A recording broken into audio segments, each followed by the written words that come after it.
네, 안녕하십니까. 덕골입니다. 오늘도 주식의 하락장이 계속돼서 여러분들이 불안해 하실까봐 저희 구독자분들과 제 유튜브를 시청해 주시는 분들께 조금이나마 좀 안심의 메시지를 좀 드리려고 오늘도 이렇게 방송을 켜게 됐습니다. 요즘에 하락이 좀 많이 깊죠. 미국장도 마찬가지고, 전 세계적으로 그 트럼프의 관세 리스크나 아니면 경기 침체에 대한 불안감, 또는 금리 인하를 하냐 마냐에 대한 그 금리 이슈, 기타 등등 물가 인상에 따른 금리를 쉽게 내릴 수도 없을 것 같다라는 얘기도 돌고 있고요. 아무튼 이런 여러 가지 잡음들이 시장에 많죠. 근데 어떻게 보면 잡음들이 없었던 적은 없잖아요, 그죠?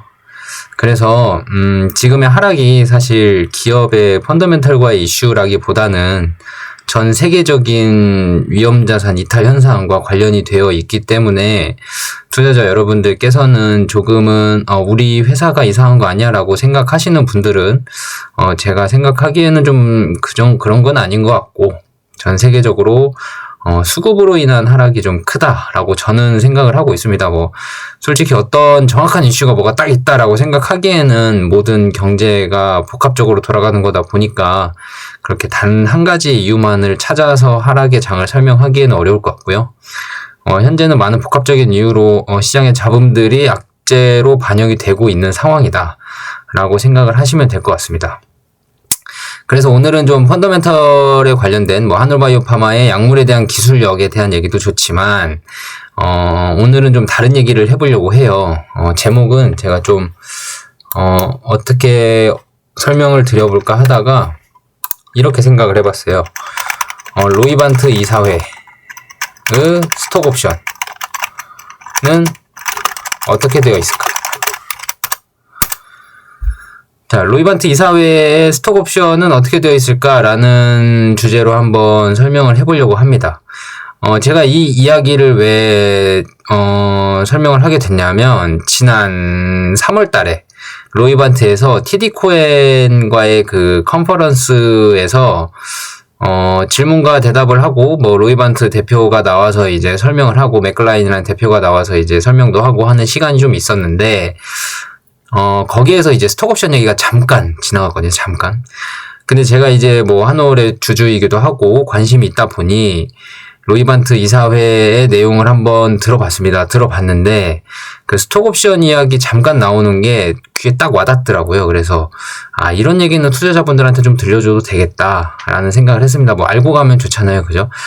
참고로 제가 로이반트의 재무보고서를 본 것도 아니고요. 사업보고서를 본 것도 아니고, 사실 그런 거에 접근하는 거에 대해서는 찾아보면 찾아볼 수 있겠지만, 제가 그거를 통해서 알았다기보다는 로이반트가 그런 컨퍼런스에서 진행하면서 대표이사가 얘기한 내용을 가지고 지금 설명을 하는 거기 때문에 정확하게 어떻게 스톡옵션이 구조가 이렇게 돼 있다라고 설명하기는 좀 어려울 수 있습니다. 하지만 대강이라도 로이반트가 이런 콜옵션을 이사회에서는 부여를 했었구나, 대표들에게 부여를 하고 이사들에게도 부여를 했구나, 로이반트라는 회사가 열심히 일하겠구나 라는 정도는 설명을 해드릴 수 있을 것 같고, 주주분들도 알고 계시면 지금 하락장을 견뎌내시는데 조금은 도움이 되지 않을까 싶어서 주제를 고르게 됐고요.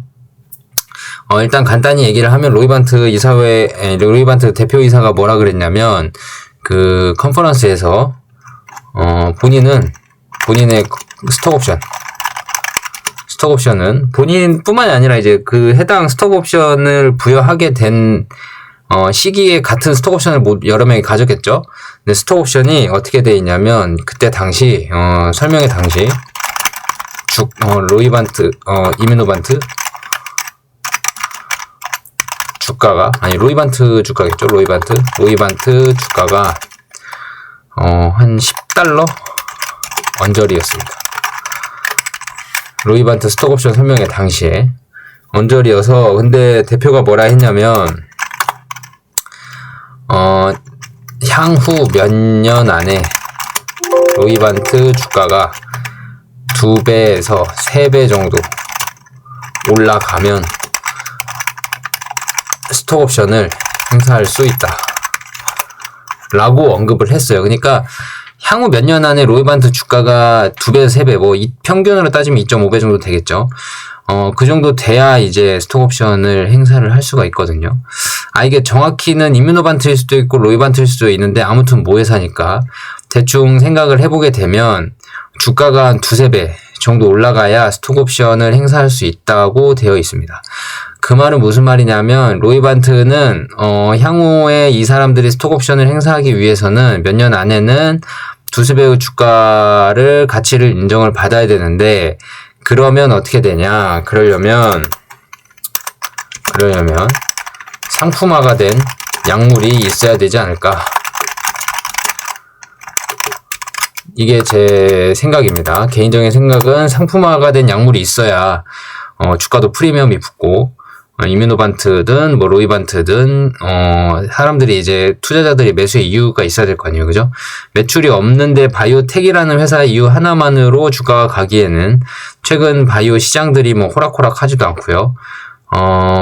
최근에는 확실한 매출이 일어나거나 아니면 FDA의 승인이 확실히 딱 떨어져야 주가의 반응이 상당히 크게 나타나거나 그런 경우들이 많기 때문에 임상 데이터 하나만으로는 계속 올라가진 않더라고요. 옛날에는 뭐 우리나라 주식 같은 경우는 임상 3상에 성공, 2상에 성공을 하거나 그러면 3상에도 성공하지 않을까라는 기대감을 안고 미리 가치를 부여하고 임상 3상 기업은 더 많은 프리미엄을 받고 이런 때가 있었는데 지금 우리나라 주가도 한울도 마찬가지지만 임상 3상을 하는 게 몇 개입니까 지금? 많이 있음에도 불구하고 지금 프리미엄을 하나도 못 받고 있잖아요. 그 말은 아직 FDA의 승인에 대한 불확실성이 녹아져 있기 때문에 그렇기 때문에 프리미엄을 아예 못 받고 있는 상황인데 미국도 마찬가지죠. 미국도. 그래서 바이오텍만으로는 임상을 진행하는 것만으로는 아직은 프리미엄을 받기 힘들 것 같고 상품화가 약물이 돼야 됩니다. 돼야 향후 2~3배까지 갈 수 있는 그런 시너지 효과가 있을 것 같고요. 그리고 좀 논외로 얘기를 하자면 그 컨퍼런스에서 무슨 얘기를 했냐면 이런 얘기를 했어요. 대표가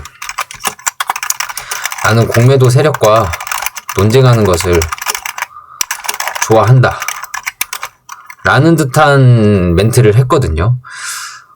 그 말은 무슨 말이냐면 저는 이 멘트에서 뭘 느꼈냐면 이 사람은 지금 주가는 그렇게 신경 안 쓰는구나. 지금 주가는 그렇게 신경 쓰지 않네.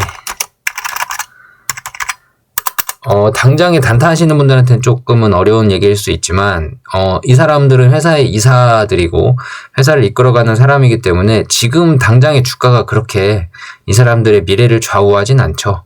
향후에 어떻게 하면 신약으로 승인을 받을 수 있을까라고 고민을 하는 사람들이지 이 사람들이 주식을 사고 파는 사람들은 아니기 때문에 전혀 지금의 주가에 신경을 쓰지 않고 있습니다. 그 이유는 주가가 회사의 현금을 왔다리 갔다리 할 수 있는 건 아니기 때문에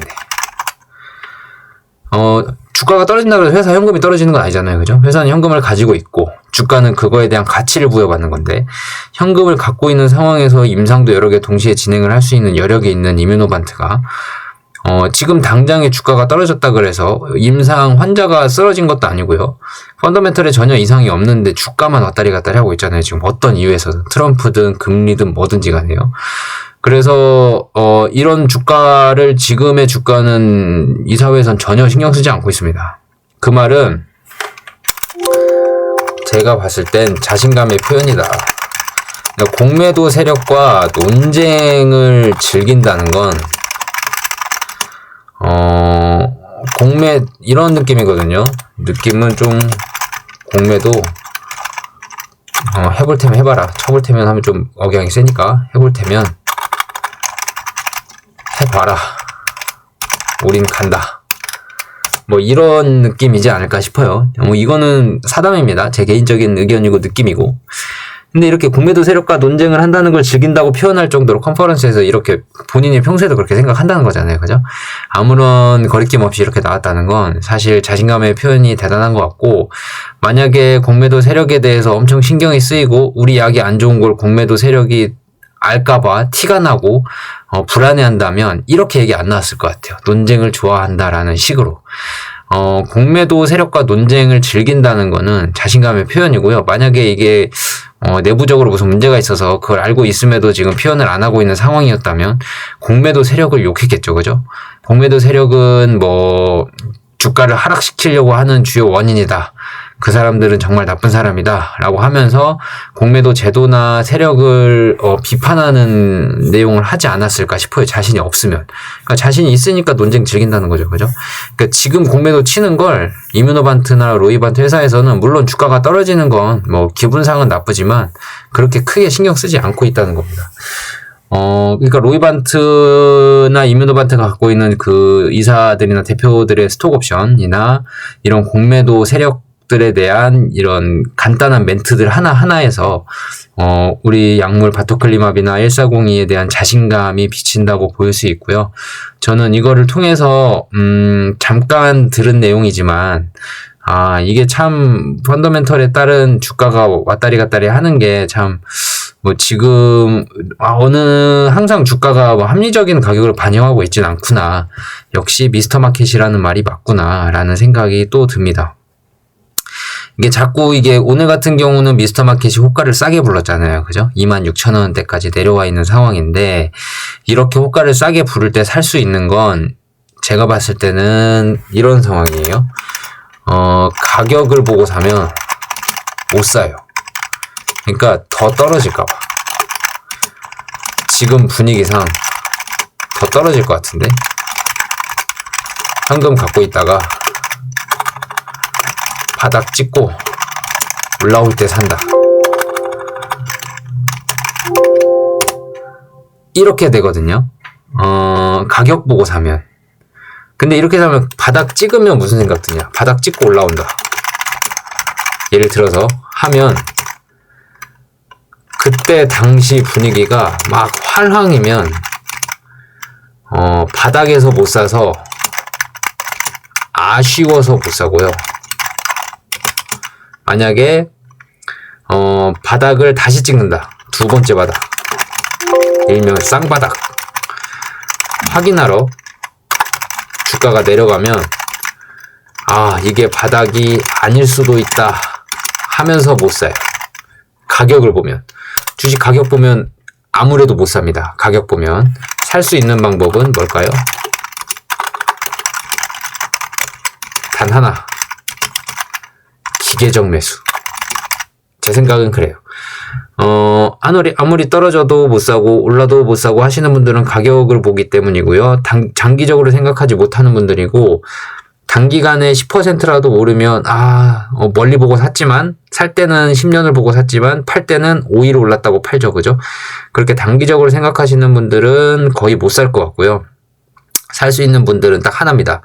10만원씩 사는 거예요. 10만원씩. 예를 들면 나 오늘 5주 살래 하고 5주 사고 다음 달에 또 5주 사지 뭐 하고 5주 사는 거예요. 그냥 무의식적으로.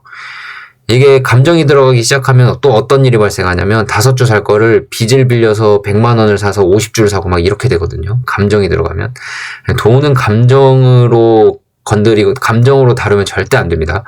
객관적이고 기계적으로 다뤄야 돈이 모이는 겁니다. 제가 봤을 때는 그래요. 뭐 감정이 맞을 수도 있죠. 어찌 보면 뭐 100만 원 넣었는데 그게 단기간에 바닥이어서도 올라갈 수도 있지만 그건 좀 아닌 것 같고 매달 조금 기계적으로 조금씩 계속 이렇게 사 모아 나가야 꼭지일 때도 샀다가 바닥일 때도 샀다가 중간일 때도 샀다가 이렇게 계속 주식이 모이다 보면 나중에 기업 가치가 올라갔을 때는 그 효과를 다 온전히 누릴 수 있는 상황이 나올 수 있기 때문에 지금 만약에 이런 로이반트가 상품화 자체가 늦어진다면 주가가 아마 더 횡보하게 될 텐데 그때는 기계적으로 사모은 사람이야 계속 살 수 있지만 그렇지 않은 사람들은 거의 못 사거든요. 그죠? 그러니까 지금의 하락이 너무 뭐 펀더멘털에 대한 이슈가 아니기 때문에 사실 너무 걱정하지 않으셔도 되고 지금 모든 주식장이 다 하락세입니다. 하락세니까 내 것만 빠졌네가 아닙니다. 주변 얘기 들어보면 다 빠졌어요. 다 주변 사람들 얘기 한번 들어보세요. 요즘에 어떠냐 주식장 어떠냐 그러고면 몰라 옛날에 벌었던 거 다 까먹었어 얘기 나오고 다들 난립니다. 난리. 그러니까 지금 이럴 때 살 수 있는 사람은 기계적으로 살 수 있는 사람들은 아주 나중에 큰 수익으로 또 돌아올 수 있죠. 좋은 회사를 산다면 뭐 주저주저 얘기가 길었는데 일단은 이런 내용도 있으니 로이반트 이사회에 대한 이런 내용도 있으니 한번 참고하시고 내일이든 내일 모레든 혹시나 꾸준히 매수를 하려고 생각하시는 분들은 천천히 한번 기계적으로 하시는 게 어떻나 한번 고민 한번 해보시고 자신이 없으신 분들은 사실 본인이 하고 싶어하는 매수매도 꾸준히 하시면 돼요. 뭐 장담 못 드리지만 그래도 기계적으로 한 것보다는 훗날 나중에 평가를 받을 때 훨씬 수익률의 차이가 클 수 있습니다. 오늘은 이 정도로 하고 다음 시간은 좀 TED에 그때 댓글로 달아주신 분 중에 그 데이터 관련해서 뭐 표본이 너무 작아서 그렇지만 임상 결과에 대한 데이터를 그 데이터에 대한 검토를 또 원하시는 분들도 있고 해서 TED 임상 데이터 검토를 좀 해보고요. 그 전에 발표를 했던 TED 임상 데이터를 좀 검토를 해보고 뭐 다른 참고할 논문이나 아니면 기사들이나 아니면 그 학회에서 발표했던 것들이나 있으면 제가 좀 찾아와 보고요. 조만간에 또 그 갑상선 암병증에 대한 얘기가 또 있잖아요. 그래서 갑상선 암병증이 그 갑상선 기능이 호르몬이 너무 많이 분비돼서 생기는 그레이브스병도 있지만 갑상선 암병증은 갑상선 기능이 활성화돼서 생길 때도 있고 갑상선 기능이 저하될 때도 생길 수 있거든요. 갑상선 암병증은 그러니까 그런 갑상선 암병증에 대한 얘기를 좀 더 딥하게 다뤄보는 시간을 가질 수 있도록 하겠습니다. 끝까지 시청해 주셔서 감사하고 구독하고 좋아요 눌러주시면 제 영상이 많이 퍼지면 모두에게 도움이 되지 않을까 싶습니다. 네, 좋은 저녁 보내시고요. 감사합니다.